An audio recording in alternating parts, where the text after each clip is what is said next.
कैसा होगा कन्या राशि का आने वाला साल 2024? आइए जानते हैं।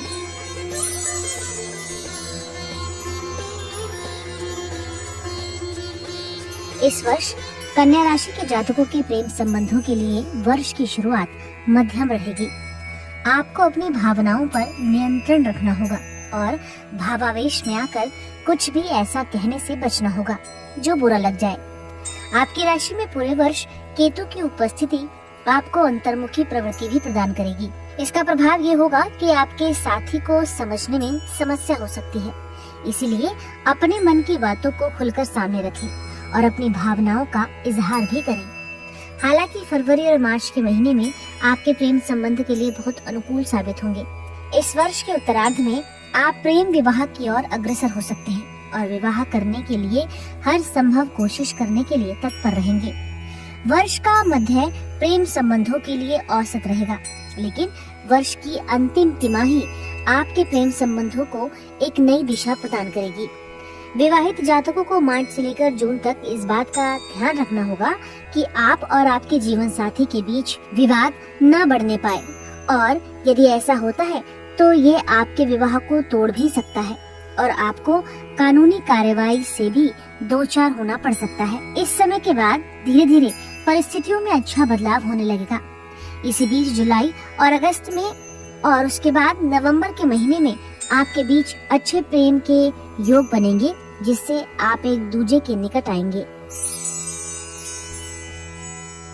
राशिफल के दौरान छठे भाव में शनि महाराज की पूरे वर्ष उपस्थिति रहेगी और वर्ष की शुरुआत में सूर्य और मंगल का प्रभाव आपके दशम भाव में होने से करियर में अच्छी स्थितियों का निर्माण होगा। आप खूब मेहनत करेंगे।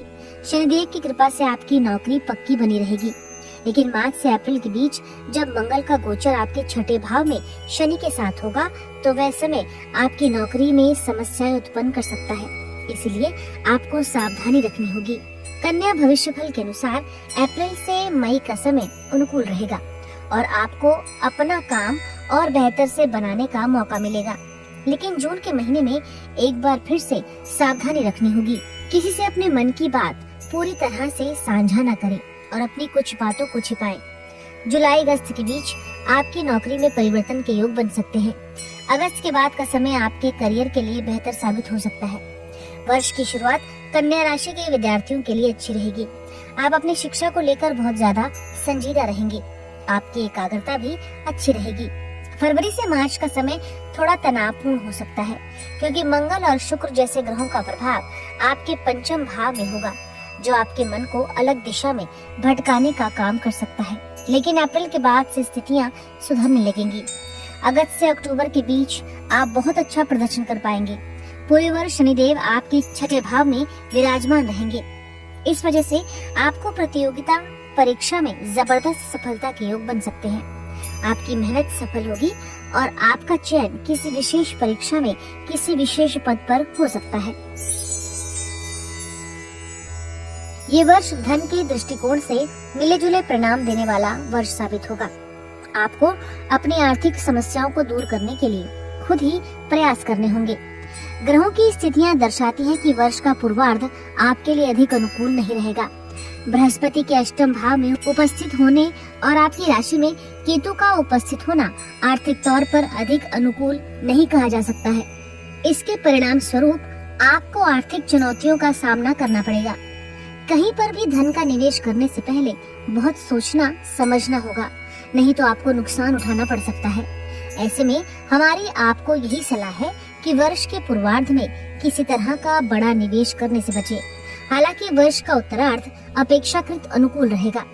बृहस्पति महाराज आपके नवम भाव में 1 मई को प्रवेश कर जाएंगे, जिससे आपके भाग्य को प्रशस्त करेंगे। शनि महाराज आपके छठे भाव में होकर आपको चुनौतियों से बाहर निकालेंगे। आपको इस वर्ष अपने स्वास्थ्य का विशेष तौर पर ध्यान रखने की सलाह दी जाती है, क्योंकि ग्रहों की चाल और भविष्य का गोचर आपके स्वास्थ्य के लिए अधिक अनुकूल नहीं है।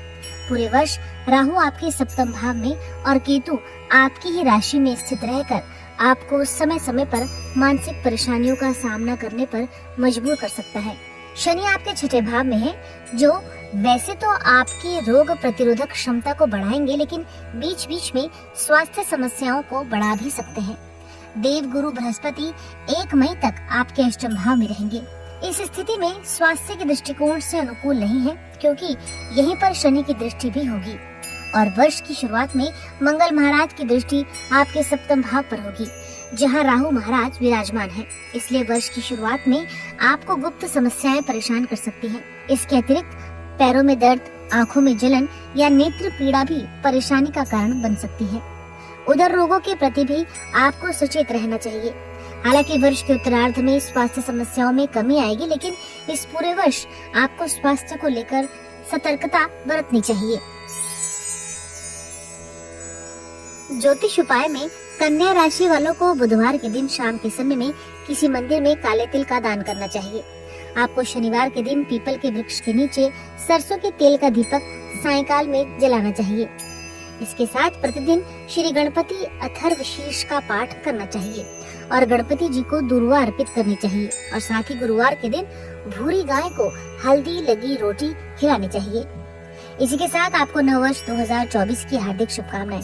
हम आशा करते हैं कि आने वाला नया साल आपके जीवन में नई खुशियां और ऊर्जा लेकर आएगा।